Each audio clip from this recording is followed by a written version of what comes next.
Viewers, আজ আমরা এসেছি শেওড়াপাড়া ইব্রাহিমপুর পাকার মোড়ে, যেখানে একটি স্বল্প পরিসরের খামার রয়েছে একজন জাপান প্রবাসী, যিনি জাপানে 4 বছর কাটিয়ে বাংলাদেশে এসে 2টি গরু নিয়ে শুরু করে এখন বিশাল একটি খামারের মালিক।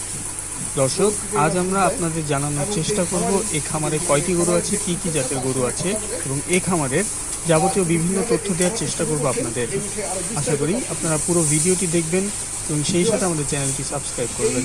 দর্শক, এখানে অনেক ধরনের গাভী রয়েছে, যেগুলো থেকে তারা দুধ উৎপাদন করে দুধগুলো বাজারজাতকরণ করে অনেক টাকা আয় করছে। চলুন দর্শক, এই খামারের স্বত্বাধিকারী ইসমাইল ভাইয়ের সাথে কথা বলি, এই খামার সম্পর্কে কিছু তথ্য জানার চেষ্টা করি। আসসালামু আলাইকুম। আসসালামু আলাইকুম ভাইয়া, কেমন আছেন আপনি? জি আলহামদুলিল্লাহ ভালো, আপনার ভালো আছেন?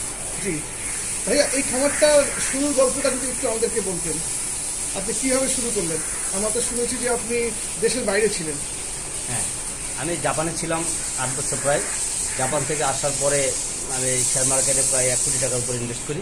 1 কোটি টাকা ইনভেস্ট করছেন? হ্যাঁ, যখন 2-2.5 বছর আমার টাকা যখন নিঃস্ব হয়ে গেছে, সর্বশেষ হয়েছে, তখন আমি আমার বন্ধুর সহযোগিতা এবং বন্ধুর নিজের বাড়িতে এই খামারটা স্থাপন করি এবং এটার জন্য ওই আমাকে টাকা পয়সা দেয়।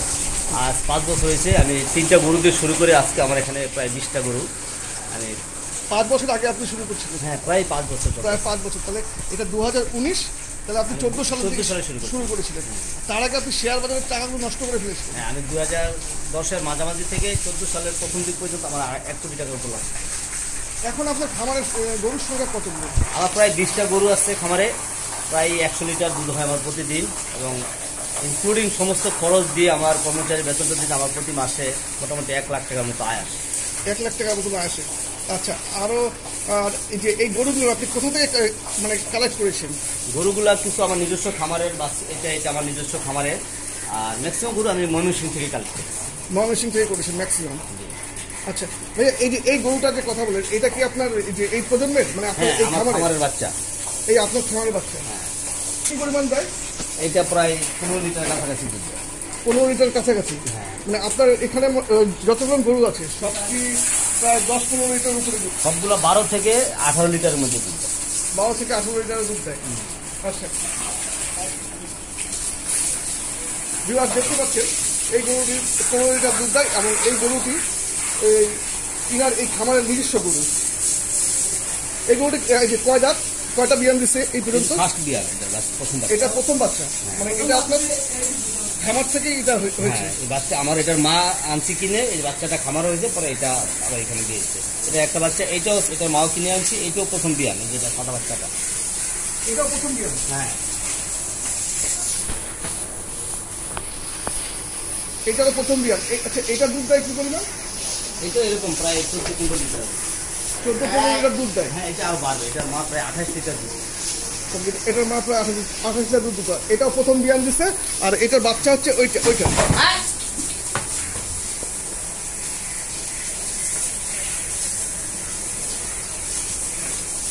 আচ্ছা ভাই, আপনি জাপান থেকে চলে আসছেন কি কারণ?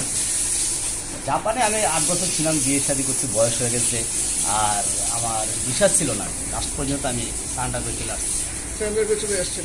কিন্তু আমি জাপানে লেখাপড়া করছি, ভিসা নিয়ে গেছিলাম, প্রায় 4 বছর লিগেল থাকার পরে ইলিগেল হয়েছে। আচ্ছা, 4 বছর লিগ্যাল থাকার পরে এটা আগে করতে পারেননি, তারপর জাপান থেকে ফিরে আপনি শেয়ার মার্কেটে শুরু করেন? হ্যাঁ, শেয়ার মার্কেট থেকে এই খামার ব্যবসায়। এখন আমি এটাকে আরো বড় করার চিন্তা ভাবনা করতেছি এবং এটা আমি খুব এনজয় করতেছি, ব্যবসাটা আমার কাছে খুব ভালো লাগতেছে। খুব ভালো লাগছে। আচ্ছা, কেউ যদি এখন নতুন করে খামার করতে চায়, তার মূল কাজটা কি হবে? তার কি পরিমাণ টাকা দিয়ে শুরু করা উচিত? বা ওই যে আমার মতন প্রথমে 3 থেকে 4টা গরু দিয়ে শুরু করতে হবে, অল্প কাজ, একত্রে ইনভেস্ট করা যাবে না, আস্তে আস্তে। আর এটার জন্য সবচেয়ে বড় কথা হলো নিজেকে শ্রম দিতে হবে, কন্টিনিউ নিজে তদারকি করতে হবে এবং যে এটার যে কাজ করবে তাকেও ভালো কাজ মানে লক্ষ্য করবে, বিশেষ করে আপনাকে রাখাল বলে যাবে, উনি ভালো পড়লে খামার ব্যবসা এমনি ভালো হয়ে যায়। মানে এটা নির্ভর করে আপনার শ্রম এবং যে যিনি কাজ করবে রাখাল, তার শ্রমটার উপর নির্ভর করে। হ্যাঁ। আচ্ছা ভাই, এই গরুটা যদি এখন আপনি বিক্রি করেন, এই যে এটা তো আপনার প্রথম বাচ্চা দিচ্ছে, এটার প্রাইসটা কিরকম হতে পারে আনুমানিক? 1,80,000 থেকে 2 লাখের মধ্যে হয়ে যাবে। 1,80,000? অন্যান্য খামারের জন্য তো অনেক সময় বেশি বলে তারা ডিফারেন্সটা কেন? ওটা তো ছোট এখনো, আরো দুইটা দাঁত লাগতো, বড় হলে হয়তো 2-2.5 হবে। আমি ওই গরুটা 2.5 লাখ কিনেছি, মাঝখানে গরুটা 2.5 লক্ষ টাকা সাদাটা মাঝখানে সাদা গরুটা আপনার 2.5 লক্ষ টাকা। আচ্ছা, এটা যত্ন কিভাবে করতেছে, মানে ওই খামারের যিনি রাখাল আছে ওই কি সব কিছু যত্ন করে? হ্যাঁ, ওই করে। আরেকটা বাচ্চা আছে কিন্তু উনি মেন, ওই দেখাশোনা, ঘাস কাটা, গরু দোয়ানো, এভরিথিং সব ওই করে। আচ্ছা, এই খাওয়া দাওয়া কি পরিমাণ দিচ্ছে? খাওয়া দাওয়া হলো সকালে ওই যে ভুসি কুড়া এগুলা একবার দেয়, তারপর ঘাস দেয়, দুপুরে তো কিছু খাওয়ায় না, বিকালবেলা আবার পানি খাওয়ায় ভুসি কুড়া দিয়ে, খোল খাওয়ায়, আর আবার রাত্রে ঘাস দেয়। 2 বেলা পানি 2 বেলা ঘাস। 2 বেলা পানি 2 বেলা ঘাস। আর অসুখ বিসুখের জন্য কি আপনারা ডাক্তার রাখছেন এখানে? ডাক্তার আমরা কল করি, ডাক্তার আসে। আর বিশেষ করে আমার যে মানে গরুর দেখাশোনা করে, ও এই ব্যাপারে দীর্ঘদিনের অভিজ্ঞতা। ও গরু তো 2-3টা রোগী হয়, বেশি না, ওগুলোর ওষুধ ওই জানে। তো ও বললে ওষুধ নিয়ে আসছে। ইনশাল্লাহ এই 5 বছর এভাবেই চলতেছে আর কি। এখন আমরাও অভিজ্ঞতা হয়ে গেছি ওষুধের উপরে, গরুর কী কী রোগ হয়। আচ্ছা, আপনাদের একটা গরুর পেছনে খরচ কেমন? পার গরুর পিছনে প্রতি মাসে প্রায় 10 থেকে 13 হাজার টাকার মতো আমার খরচ হয় প্রত্যেকটা গরুর পিছনে। 13,000 টাকা খরচ হয়। আচ্ছা ভাইয়া, এই গরুটা যে কত বললেন আপনি, এখন যদি কেউ কিনতে চায়? এই গরুটা আমার অনেক দাম হবে, কারণ এটা খুব জাতের গরু, এটা 2 এর উপরে আছে। এটা কি জাত? এটা কি জাত জানি, কিন্তু এটা মাছ যেহেতু 28 কেজি দুধ দিচ্ছে, এটা ওই পর্যায়ে যাবে আশা করতেছি। আচ্ছা, আপনি কি এটা শুরু করার সময় কোনো ট্রেনিং নিয়েছিলেন? না, আমি কোনো ট্রেনিং নিইনি। কোনো ট্রেনিং নেননি। আচ্ছা, এটা এখন দুধ দেয় কি পরিমাণ? এটা প্রায় 14-15 লিটার দুধ হয় এখন। 14-15। আপনি কি 3 বেলায় দুধ ইয়ে করেন? না, 2 বেলা, সকালে আর বিকালে। সকালে আর বিকালে। আর আচ্ছা, পাশের গরুটা সম্পর্কে যদি একটু বলতেন, পাশের গরুটা কি পরিমাণ দুধ দেয় আপনার এখানে? পাশের গরুটা আমার প্রায় 17-18 লিটার দুধ। 17, এটাও 2 বেলা ইয়ে করে? হ্যাঁ, এটা দুধ দেওয়ান। আর পাশের গরুটা যদি মূল্য আমি জানতে চাই, কেউ যদি আপনার মানে কিনতে চায়, খামার থেকে তো অনেক লোকজন গরু কিনতে চায়, তাদের উদ্দেশ্যে যে ওই পাশেরটা কত দাম হতে পারে? এটার দাম প্রায় 2.5 লাখ টাকা আছে। 2.5 লাখ টাকা। আর এটা ভাইয়া, এটা আমি আনছিলাম পাবনা থেকে 1,50,000 টাকা। এটার দাম এখন অনেক উপর, 2 এর উপরে আছে। আমি আরো 3 বছর আগে আনছি। এটা আমার এখানে 3টা বাচ্চা দিচ্ছে। এই গরুটা আপনি 3টা বাচ্চা দিচ্ছে? হ্যাঁ, 3 নম্বর বাচ্চাকে আমার এখানে দিচ্ছে। এটা তৃতীয় বিয়ার, এখন এটা 7 মাসের প্রেগনেন্ট। আচ্ছা ভাইয়া, আমি আপনার এখানে দেখতে পাচ্ছি আপনি সারা রাখছেন, এটা কি কারণে? এই একটা সার রাখছি আমি কুরবানি দিব আর কি, এইবার ইনশাআল্লাহ কুরবানির জন্য। কুরবানির জন্য? আচ্ছা, আপনি কি কুরবানির জন্য সারটার মানে চিন্তা ভাবনা আছে ভবিষ্যতে? ভবিষ্যতে আছে, এখন আপাতত নেই, কারণ গাবি আর সার একসাথে রাখা যায় না, একটু সমস্যা হয়। হচ্ছে যে বাছুরগুলো যে রয়েছে, কয়টা বাছুর রয়েছে আপনার এখানে? আমার এখানে 6টা বাছুর। 6টা বাছুর আছে। তো আপনি কি এগুলো বিক্রি করেন নাকি? আমি ছেলে বাছুর হলে বিক্রি করে দিই। ছেলে বাছুর বিক্রি আনুমানিক কত টাকা বিক্রি করেন? আমি 6-7 মাসের বাচ্চা হলে প্রায় 35 থেকে 40 হাজার টাকা বিক্রি করি। আচ্ছা, আপনার প্রতিদিন বা আপনি কি প্রতিদিনই তো দুধ বিক্রি করেন? হ্যাঁ। কত লিটার দুধ বিক্রি করেন প্রতিদিন? 100 থেকে 110 লিটারের। কত করে লিটার বিক্রি করেন? 100 টাকা। 100 টাকা লিটার বিক্রি করেন। আপনি কোথায় বিক্রি করেন এটা? আমার এখানে আইসা নিয়ে যায় কিছু, আর বাকিটা রোজ দেওয়া থাকে প্রতিদিন। রাখাল খরচ, রাখাল রাখা যে খরচ বা সব মিলে আপনার মাসে কত টাকা খরচ হয়? প্রায় 1.5 লাখ টাকার কাছাকাছি।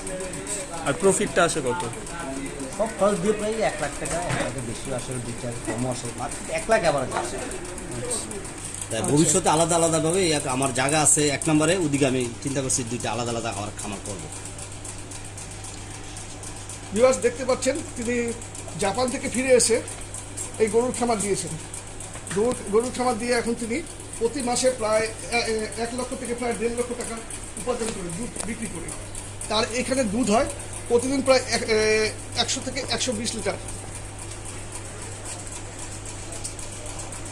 ভাই, আপনার এখানে যে রাখালের কথা বলুন, কয়জন রাখাল এখানে কাজ করে আপনার এখানে? 2জন। তাহলে আপনি 2জন লোকের কর্মসংস্থান। আচ্ছা, ভবিষ্যতে আরো বড় করলে আরো বেশি হবে, আরো বেশি যাবে। তো যাই হোক ভাইয়া, আচ্ছা আরেকটা জিনিস জানার আছে আমার, এই গরুগুলো যে কালেকশন করতেছেন, আপনি দেশের বিভিন্ন স্থান থেকে কালেকশন করতেছেন বললেন, পাবনা থেকে গরু নিয়ে আসতেছেন? পাবনা থেকে আনছি আগে, এখন আর যাই না। এখন যান না?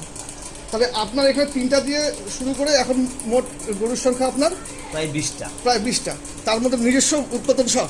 না, নিজস্ব 3টা। নিজস্ব উৎপাদন 3টা, তার মধ্যে এই একটা, আর এই যে এখানে একটা, আরেকটা। একটু তো 3টা গরু আপনি যে এখান থেকে ইয়ে হয়েছে উৎপাদন করছেন আপনি। এখন আরো হচ্ছে, আরো বড় হয়েছে তো ইনশাল্লাহ 20 দিন।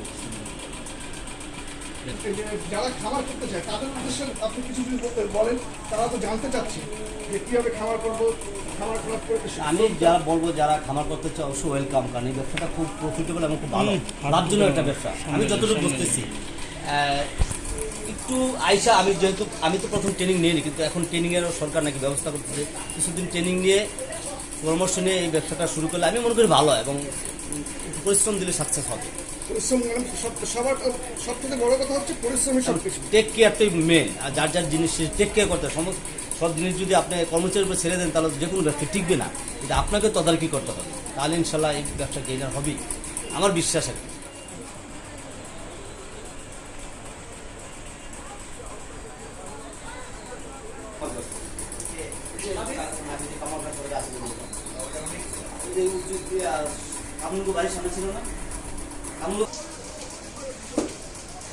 ভিউয়ার্স, আপনারা দেখলেন এই খামারটি তিনি কিভাবে শুরু করেছেন এবং কিভাবে এর পরিচর্যা করছেন। আশা করি আপনারা এ থেকে শিক্ষা গ্রহণ করে আপনারা নিজেরাও এই ধরনের খামার তৈরি করতে পারবেন। আশা করি আপনাদের ভিডিওটি ভালো লেগেছে। ভিডিওটি ভালো লেগে থাকলে আমাদের চ্যানেলটি সাবস্ক্রাইব করুন। 13 মিনিট হয়েছে। দেখা হবে অন্য কোনো দিন। আল্লাহ হাফেজ।